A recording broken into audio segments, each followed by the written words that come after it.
My name is Sister Maria. If you are listening to this, I want you to know I am no scholar, no celebrity, no voice the world would have ever noticed. I am a simple woman who lived behind stone walls, praying unseen prayers, living unseen days, serving an unseen king. And among the very few voices that pierced those walls was the voice of a man the world would one day call Pope Francis. But to me, he was always Jorge. We first met in Buenos Aires, a lifetime ago it seems. He was not famous then. He was simply a priest, walking the dirt roads where children played barefoot, and where hunger and holiness collided in the same faces. He came to our convent not to teach, not to impress, but to listen, to sit in the silent chapel, sometimes for hours, saying nothing at all. There, we both discovered a secret the world forgets. True friendships are born not in noise, but in silence soaked in prayer. When he was called away by the church's heavy hands, first to bishoprics, then to cardinals' robes, we did not speak much anymore. We wrote simple, trembling letters, scraps of ink soaked with the ache for God. He would send a page describing the joy of a child's laugh after Mass, a heavy paragraph confessing his weariness from endless meetings, a few lines asking for prayer when decisions grew too large to carry alone. Through decades, through wars, through scandals, through elections, the letters never stopped, not because we had much to say, but because we had too much to pray. In his final years, I noticed the shift. His handwriting grew shakier, his words fewer, but heavier. He no longer spoke much of conferences, nor politics, nor the burdens of governance. He spoke of eternity, of hunger, of returning. One of his last letters began simply, "Maria, if I leave before you, tell them, return to the Gospels, return to Jesus, return to the fire." There was no preamble, no explanation, just urgency, like a ship captain seeing the iceberg too late and screaming only one word, "Turn." The world dressed him in robes. The church crowned him with titles. But I knew. He hated fame. He feared pride more than death. He wept in lonely chapels for a church he knew was falling asleep. He once wrote me, "The holiest things in life, Maria, are never loud. Not the applause, not the ceremonies, not the headlines, but the sighs whispered between a soul and its maker. Alone, unseen and desperate, when the world twisted his words, he did not defend himself.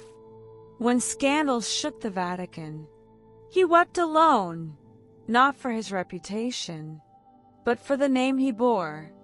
He once confessed, 'I am not afraid of being misunderstood. I am afraid of being unfaithful.' Among his final, trembling instructions to me was this: pray more than you preach, serve more than you shout, love more than you label. Because he saw it, churches full of noise but empty of prayer, believers memorizing theology but forgetting to tremble, movements gaining followers but losing fire. He said, Christianity is not a system, Maria. It is a surrender. The gospel is not an institution. It is an invitation. People think his greatest moment was standing on the Vatican balcony, hearing the crowds roar his name. It was not. In one of his last letters, he wrote, "The greatest joy of my life wasn't becoming Pope.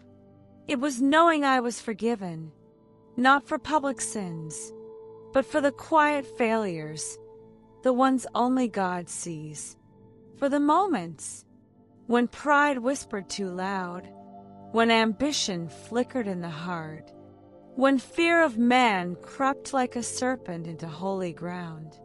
Holiness, he told me, was never about perfection. It was about returning, over and over and over again. As his death drew nearer, his grief was not for his body. It was for the church. He wept for a church, drifting into distraction, singing without trembling, building without bowing. He feared a church that knows how to perform, but no longer knows how to pray. He said, "The buildings may stand, but if the hearts grow cold, we have already lost. If you remember nothing else," he pleaded, "tell them, return to the Gospels, return to Jesus, return to the fire, not to institutions, not to politics, not even to church culture, but to the man who still walks among the lampstands, who still knocks on the doors of hearts, who still whispers, 'Come to me.'" In his final letters, Jorge spoke of a burden heavier than papal robes. He spoke of visions that came to him in the small hours of the night, visions not crafted by imagination, but pressed into his soul by the very Spirit of God. He wrote, "Maria, the church stands at the threshold. A door is closing, another is opening, but many will miss it because they are asleep, not asleep in body, asleep in spirit." He feared that comfort had become our greatest enemy, not persecution. He feared that the church would lose not by attack, but by distraction. The enemy no longer needs to silence the church with swords, he said. He silences her with screams.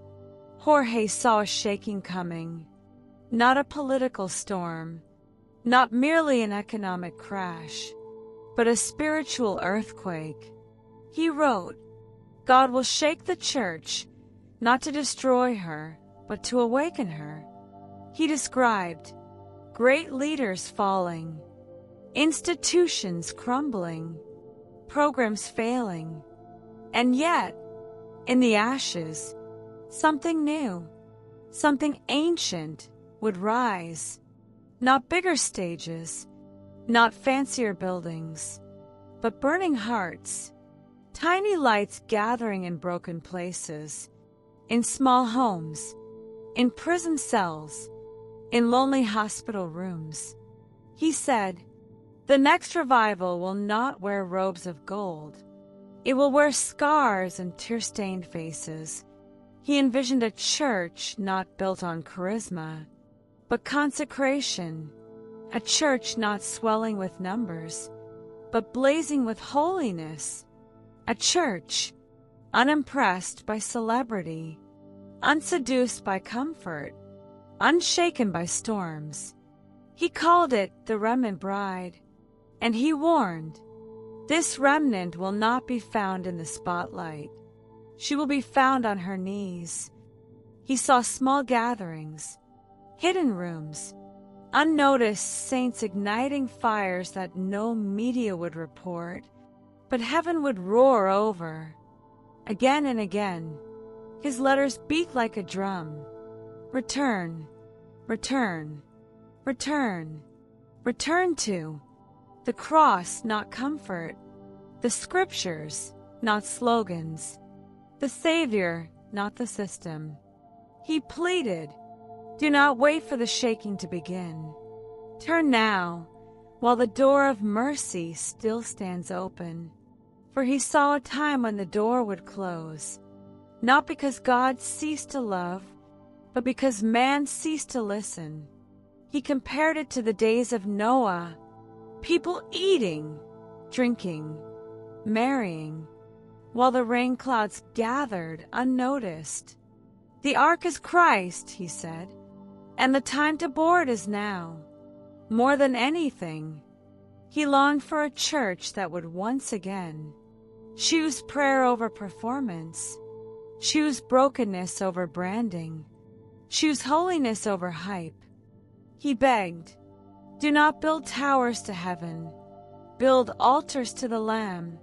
He dreamed of a church where success would be measured not in followers, but in faithfulness, where sermons would not entertain, but tremble with the terror and tenderness of God, where the name above all names would no longer be overshadowed by the names of men. The final line of the final letter arrived crumpled, stained with the frailty of a trembling hand. "Maria, tell them, the fire still falls on altars, not on stages. Let them become altars again. If your heart is burning even a little, like and share if you want to be part of the remnant church rising. Comment below if you say, 'Lord, make me an altar, not an actor.' Subscribe for more testimonies that awaken the bride and prepare the way for the coming King. The shaking is coming. The remnant is rising. The King is nearer than you know. Will you be ready?